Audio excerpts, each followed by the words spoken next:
Live. Welcome back to Dreadnought News, Stu. And how are you? I'm well. I'm well.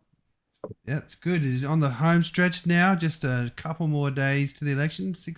5 days really. Tomorrow, yeah. Voting's well I think underway.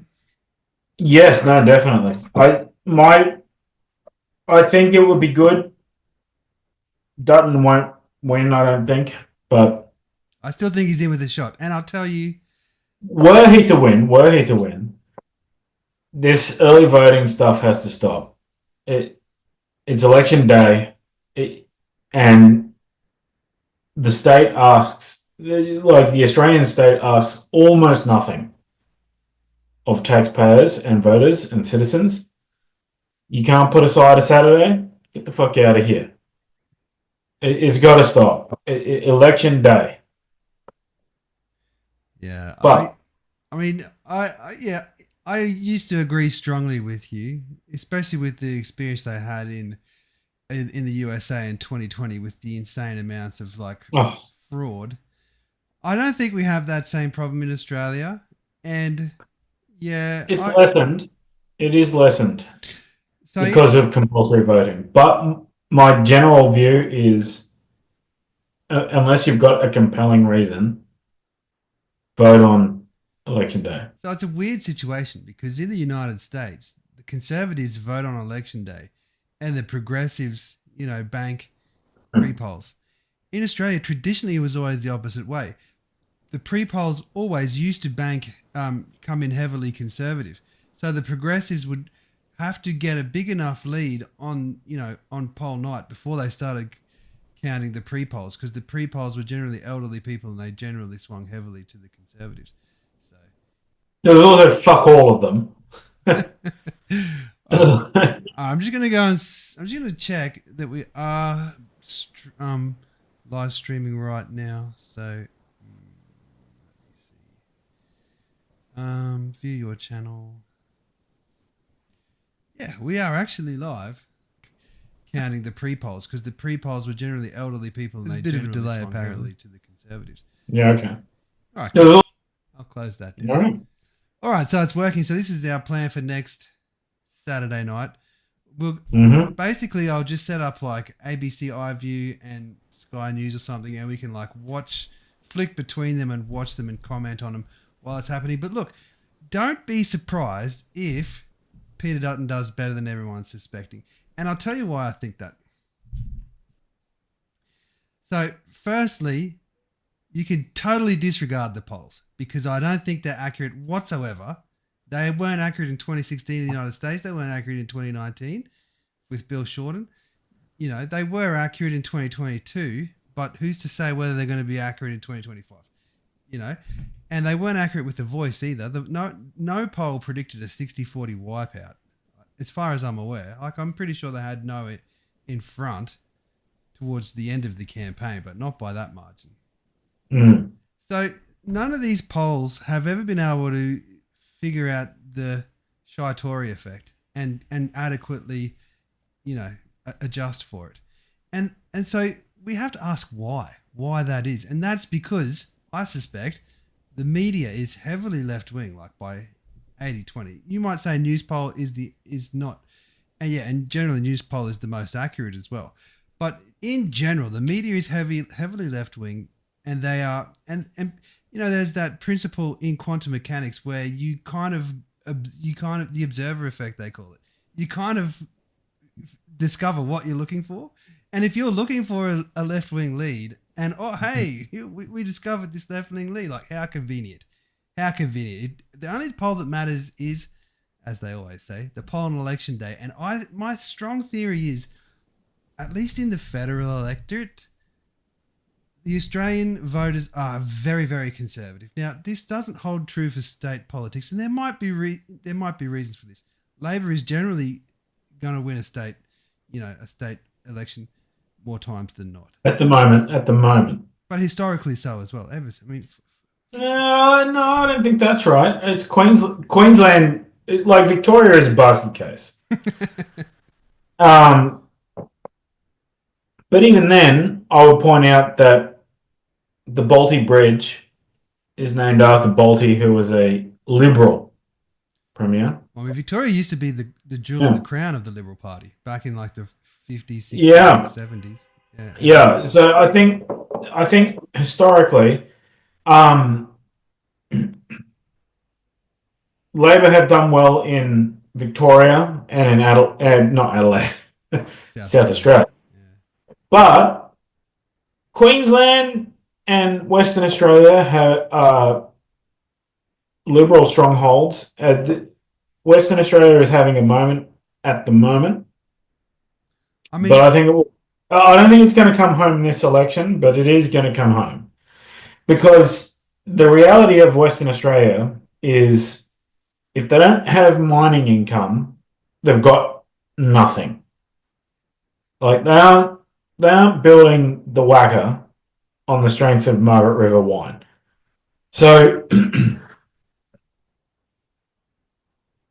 the Liberal, the Labor Party is fundamentally hostile to mining, and they've been able to wear the mask on, mask off bullshit uh, in Western Australia for a little while now. However, I would stress, that there's a video that I'm talking about, and you know the one I'm talking about. It's Mark McGowan having an Aboriginal translator. I love that video. Uh, It's so funny. that's going to go down in history as one of them. That's KKK level racism. Well, tell me it's not. Tell me it's not. Well, I mean, I wouldn't go that far, but it's, It's a striking video. Mark McGowan is a fucking racist. The Western Australian Labor Party is overtly racist. And that's all there is to that discussion. I mean, you tell me. You explain that video to me in terms that aren't objectively disgustingly racist. Well, I mean, I don't care if people label me a racist, but Aborigines are a prehistoric people, and they did not suffer. They weren't subjected to the same evolutionary pressures that European people were, and people on the great land mass. So yeah, they're different. That might be They're racist different, to but they say. can also speak English. Yeah, but Wanawanga, have a good one. You'll get the sharp needle and you will have it's just fucking racist. I mean, It is just racist. this is an interesting topic. Maybe we'll get to this later on with regards to the But- welcome to country But outrage. yeah. So I think putting that aside, Albo's prospects in Western Australia are strong at the moment. I think they're strong in they're strong in Victoria, they're strong in New South Wales. Western Sydney, if James Patterson is making a dent, I'm not seeing it. Looks good in Queensland, but Western Australia, New South Wales, Victoria, being a clean sweep for Labor, we've got problems. So allow me to finish my point from before, in that I don't trust the polling at all. And my core premise is that the Australian electorate at a federal level is super conservative. The more conservative a party presents itself, the greater vote share they will gain. And this I think on this we're a unity ticket. Yeah. But Dutton is sending mixed messages, and that's his problem. Okay, so this is the interesting part of my theory. The mixed messages Dutton is sending isn't to the Australian electorate. It is to the wets in his own party, who will definitely do an Abbott on him. They're already planning it. If he wins the election, they've already got their attacks that they're planning to do him in. So he has to pretend to be moderate to appease them, not to appease the voters. That's my theory. Hot tip from Dobson. To be honest, it's a plausible theory. I think it is plausible, and the moderate wing of the Liberal Party needs to get excised. I don't know what to do about it. I really Malcolm don't. Turnbull is still a member of the Liberal Party, and he has a whole And he's openly campaigning against the Liberal Party, and He it's is. disgusting. He's open. Yeah. It's disgusting. There is no room for that man in the party, Stu, and he makes up a whole wing of the party. There are people in caucus. I don't think they who is going to vote against? They're going to vote in favor of fucking communism. No, they're going to They're vote. not. They are not Menzies forgotten people. They don't give a fuck about Menzies forgotten people. He's a miserable old ghost. Him and John Hewson can die having butt sex in Antarctica, as far as I'm concerned. They're a stain on the party. Well, you name a policy. You tell me one of Malcolm Turnbull. This is the great leader of the Liberal Party, the great hope of liberalism. What did that fuckhead produce? Name one thing. The National Energy Guarantee? Who gives a fuck about that? It's yesterday's news. He's a retard. Snowy Hydro, Stu. Where would we be without Snowy Hydro?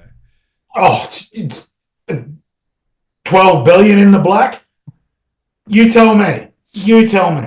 Well, this fuckhead has produced nothing but a litany of disaster. His approach to energy is medieval and retarded. And he's got his. You can go find him out there. He's like, I'm doing the solar panels in the Northern Territory, and he's got his fucking Brokeback Mountain hat on. And what a fucking. What is there even to say about him? He's a slave to fashionable opinion. He has no place in the Liberal Party. He's openly campaigned against the Liberal Party 2 election cycles in a row. It speaks volumes of the Liberal Party that motherfucker has not been given the boot. What does he have to do? What does he have to do? Like, at this point, he could join the Labour Party and the Liberal Party would be too spineless and dickless and without balls to give him the boot. That's where we're at. That is where we're at. Well, that's the problem. And so I wouldn't be surprised if there is a huge shy One Nation vote as well.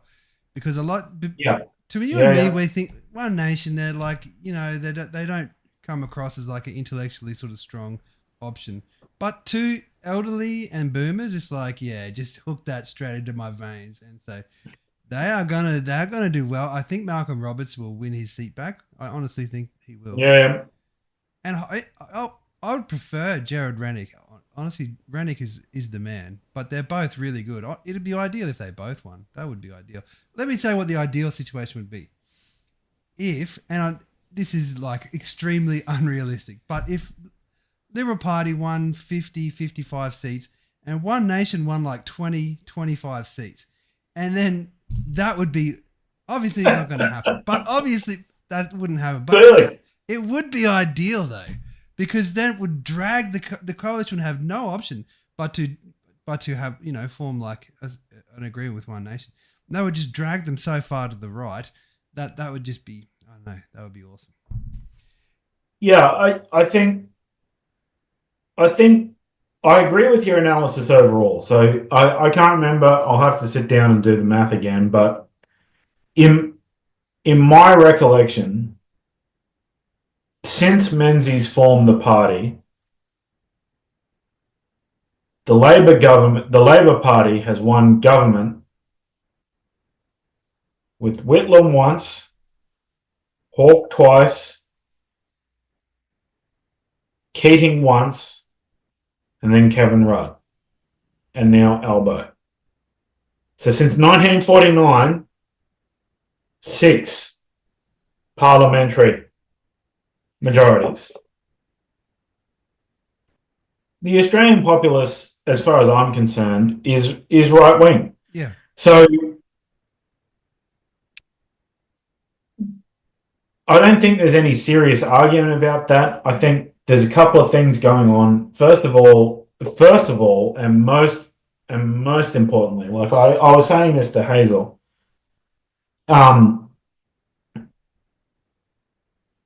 Trump. Well, look, Trump slapping tariffs on us is hard to is hard to argue. But him killing USAID, which in turn strangled woke scholarships in Australia. The Monash fact checkers. Yeah. Why were they getting American money? Why were they getting CIA money? Explain that to me. Well, I can explain it to you, but it's we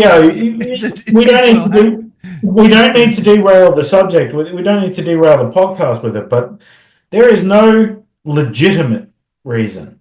I mean, you explained it in the last podcast. They're outsourcing, unconstitutional. And it's vice versa. And I think Clive Palmer's money would be a lot. He should just scrap Trumpet of the Patriots. That's going to be a catastrophe. Well, I mean, it is. But what he should be doing is taking George Soros's model as the standard. Attacking local council elections. Pump money into local elections, pump money into NGOs. Like, from my own work, I need to be a bit careful about how I express this because I've been talking with the regulator, but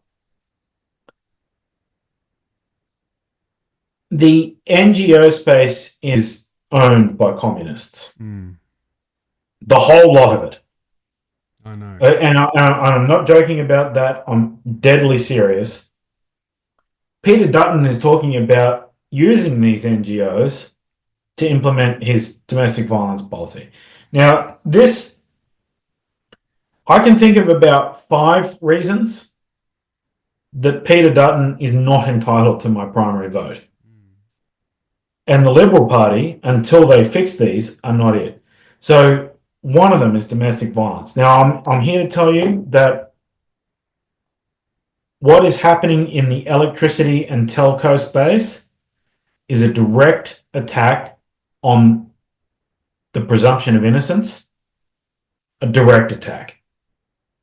So they are now asking telcos to act and implement, like ban people from using phones or give people free phones on the suspicion and the suspicion alone, and not a suspicion confirmed by law enforcement, the company's suspicion that DV is going on.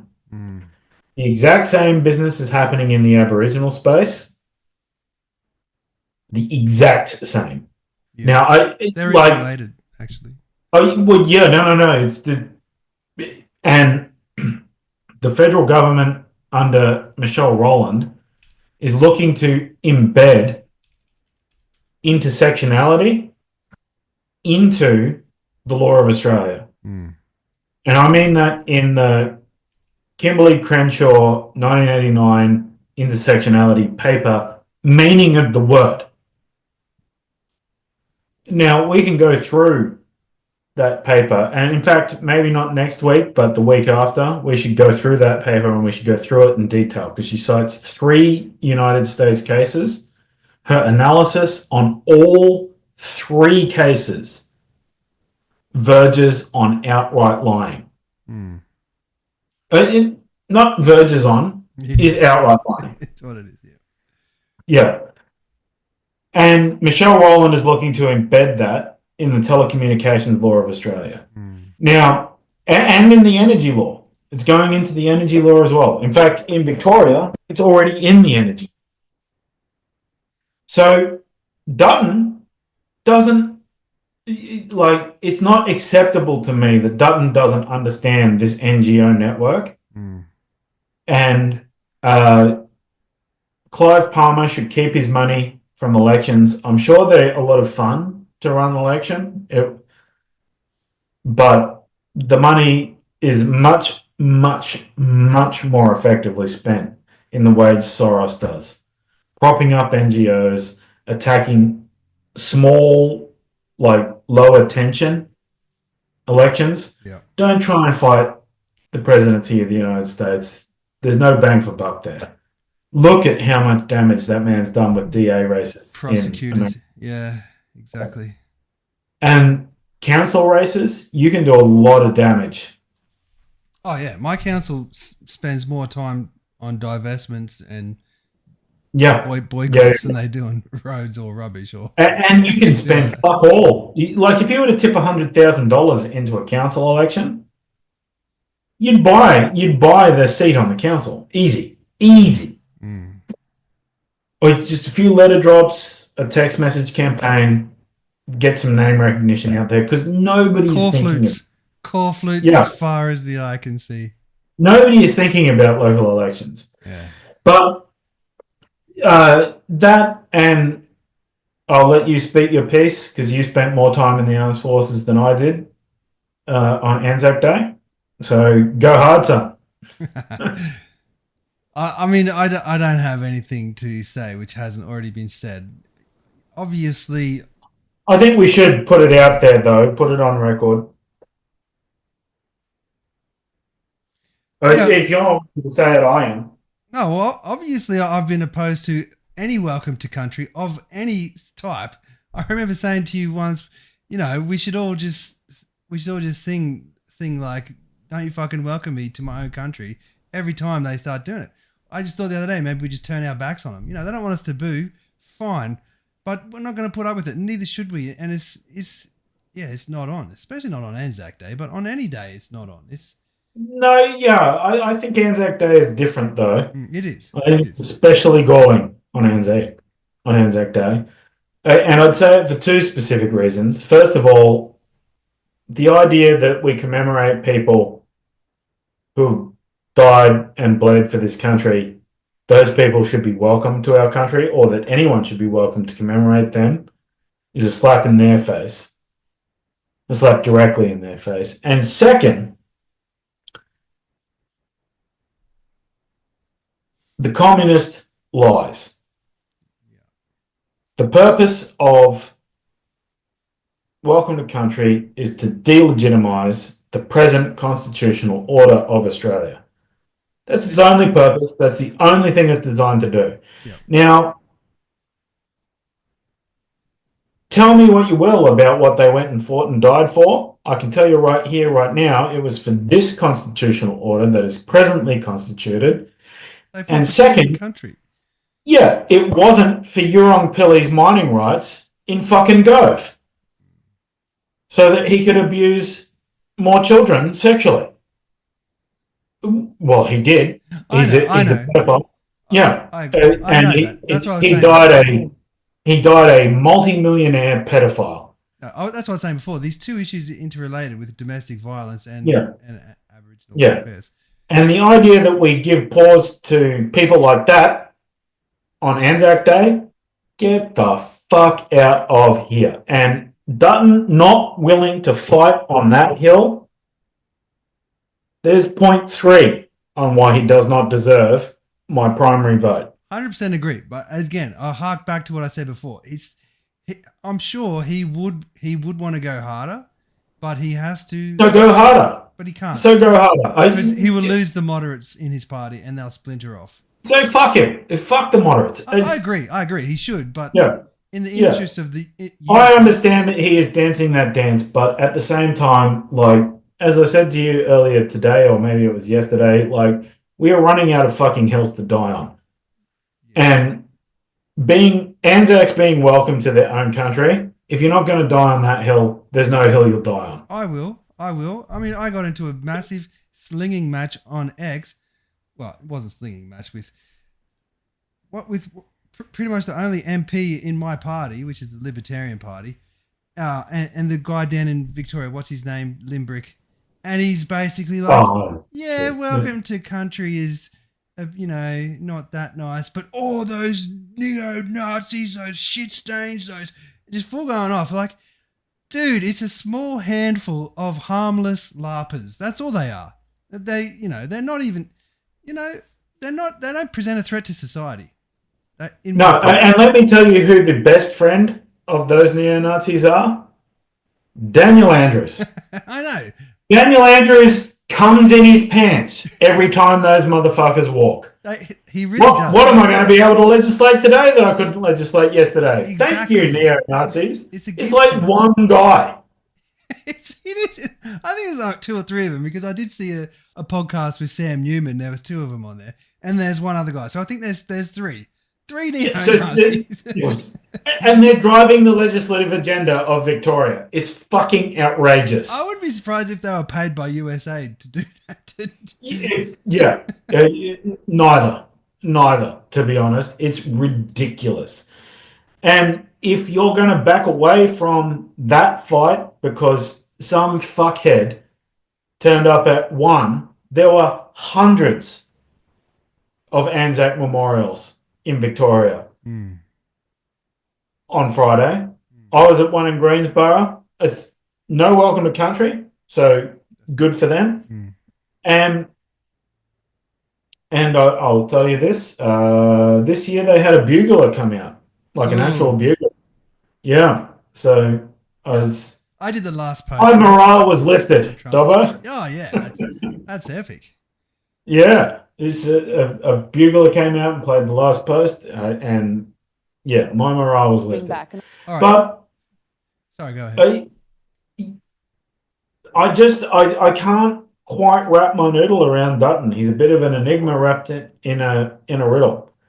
Is that riddle wrapped in an enigma? The other, whichever way it is. He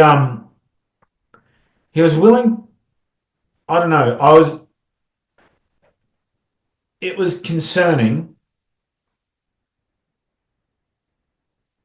how slowly he came to the party on fighting The voice. the voice. He had to be. Yeah, he was very, very slow. And again, but at the time, I remember because Rowan Dean was really trying to get him involved. But at the time, I remember the commentary being as well. He has to convince people in his own party that they can oppose the voice because they had a lot of people like Julian Lesser and like even Chris Kenny was totally for the voice. So that's what I mean. It's not as easy for him just to come out and give it. I understand that he's under pressure, but at the same time, like I feel like he should have used the voice as an opportunity to consolidate a lot of power, and said these so-called culture war issues are winners for us. Oh yeah, but that's the thing. They don't want to win. Let's see what would Abbott done. He would have come out straight away and come up with a 3-word slogan, would have absolutely demolished it, and then what would have happened? The moderates would have fucking knifed him 2 years later. Yeah, That's what would have happened. And so that's what Dutton's got in the back of his mind. I could just go out and win this election slam dunk, and I'll be Prime Minister for a year and a half before they slit my throat to put in, I don't know, Susan Ley or some, lefty like that. So that leads us to another Rowan Deanism is that we can't complain about a party that we're not a member of. Well, I used to be a member and I quit because of what happened to Tony Abbott. I'm not going to be in the same party as these Turnbull, I can't, to be blunt, I can't hack. I think it is a fair criticism. The trouble is that I consider my time valuable. And the current Liberal Party is a sinkhole that I don't see any redeeming So I do that. Henry Pike is a great guy. There are some redeeming. Yeah, but not as many as you'd like, though. It's I worry. As long as Malcolm Turnbull is a member of the Liberal Party, I won't be. It is that simple. Yeah. A Liberal Party that doesn't have the stones to give a motherfucker like that who openly campaigns against them won't give those fuckers the flick. And I don't give a shit that he was a Liberal Prime Minister. He's the worst thing to have happened to the Liberal Party since I don't know when. It could actually just be without qualification. Yeah. Yeah. He's worse than John Hewson. John Hewson was bad, but and he continues to be bad. Who also has not been given the flick from the fucking Liberal Party. Like my general view on this is, if you write an editorial for the Saturday paper, you got no. Your membership is revoked. So my stepfather wrote a letter to John Hewson and said, "Hey, Liberal Party is supposed to be like a Conservative Party," and John Hewson wrote back and said, "No, it isn't. It's not a Conservative Party at all. We're a Liberal Party. Look at the definition of the word liberal. and he was using it in the way the Yanks use liberal, as in John Huston's mind, the Liberal Party should be a left-wing party. It should be like the Democrats. That's John Huston's opinion. Yeah, and John Huston is wrong about that We because already have a left-wing party called the Labor Party. We don't need and Robert Menzies is a Democrat liberal. Yeah, okay, sure. It's preposterous, but that was John Huston's response to this, reasonable critique.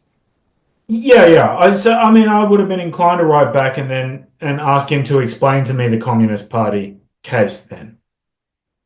Bob Menzies attempted to ban the Communist Party. So when you say liberal in the current definition of the word, when you draw the definition from the dictionary, the timing of the definition matters. Liberal in the sense that Bob Menzies meant laissez-faire economics. Yeah. Free to do economics. Yep. It did not mean aggressively attacking community ties. It did not mean aggressively attacking church.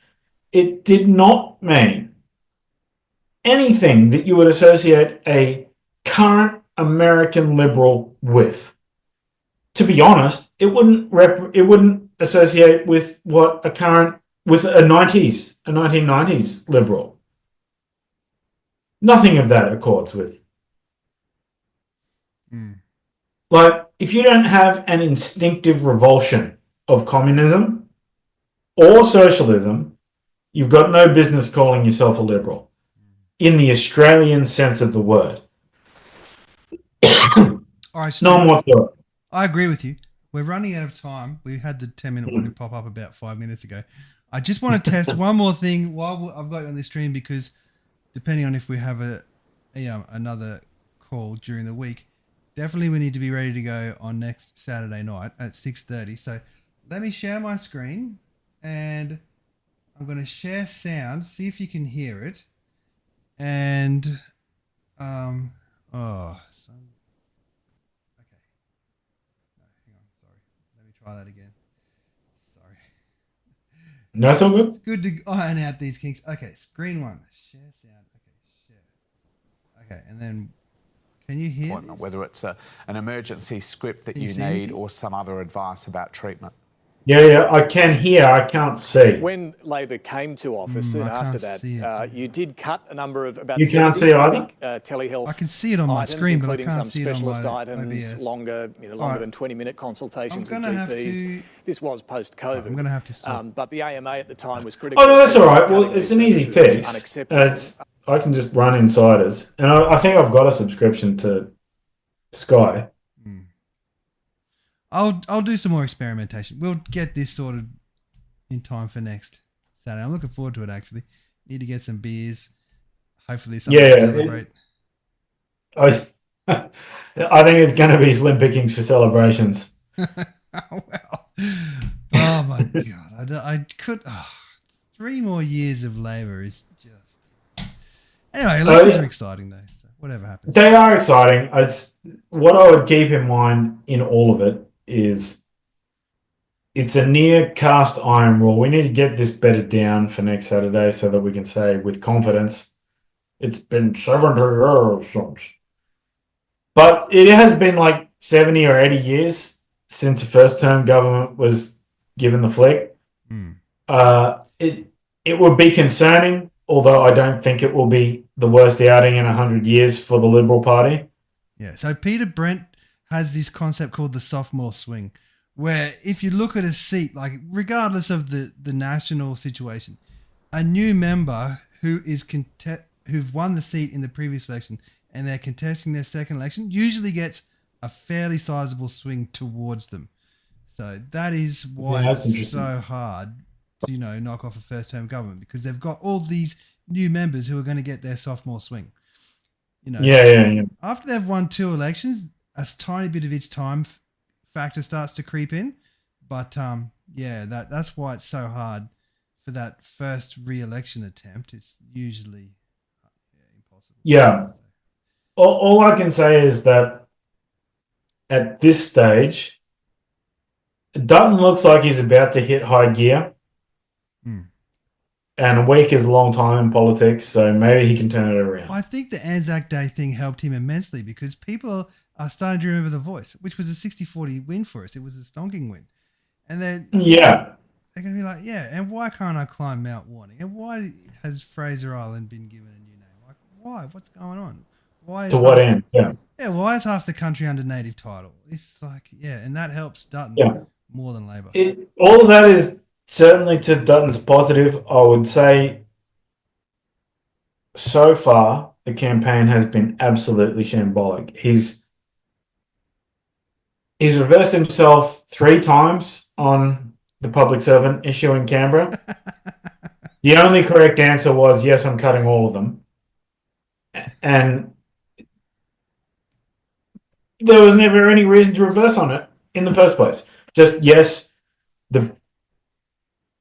I'm going to shrink it by the amount Albanese increased it. Yeah, look, you can't. The problem with having a small target. That's all he ever had to say. He never had to back away from it, and it was wrong to back away from it. The reason why he backed away from it is because he has a small target campaign platform. But the problem with that is, if you win with the small target, which is what Albanese did, you don't have a mandate. Now Labor doesn't care anyway. They're just going to do their communism. But yeah, that's what even Abbott made that same mistake by not campaigning strong enough on a mandate. You need to stand for something in order to, if you do win. Yeah, well, I mean, look at what Trump is enjoying at the moment. It's like that resounding win. How much criticism is he allowed to put? He can just brush aside because I have a mandate. Yeah, exactly. Yeah, all that shit with illegal immigration. I said what I was going to do. American people voted on this. I won a mandate, and now I'm doing it.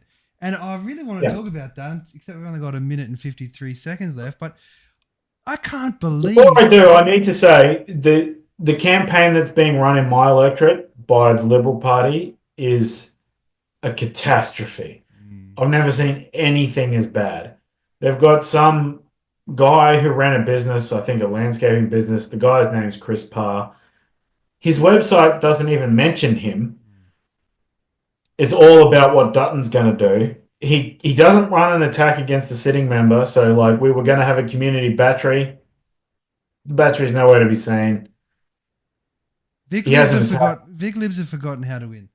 Look, we have to wrap it up, Stu. They're not even trying to win. No, well, they're not even trying to win. They don't know how. They've forgotten how. But before we wrap it up, let's just quickly commiserate with, let's just like pay our last respects to the US, the credibility of the US justice system, which is completely immolating its credibility and its legitimacy. 2 judges have been arrested for sheltering illegals. Yeah. I just cannot believe that. Anyway, sorry we have to go though, but maybe that's all good. It's John Roberts has been a judicial politician, and it will be deeply ironic if the end result of him trying to maintain the legitimacy of the court by giving everyone something is that the court is just totally illegitimate. It is. It's getting towards that stage at the moment. It really is getting towards that stage. Like, they tried to split the baby on that fella who's the Maryland man. Name. Maryland man. He's a citizen of El Salvador. Bring him back.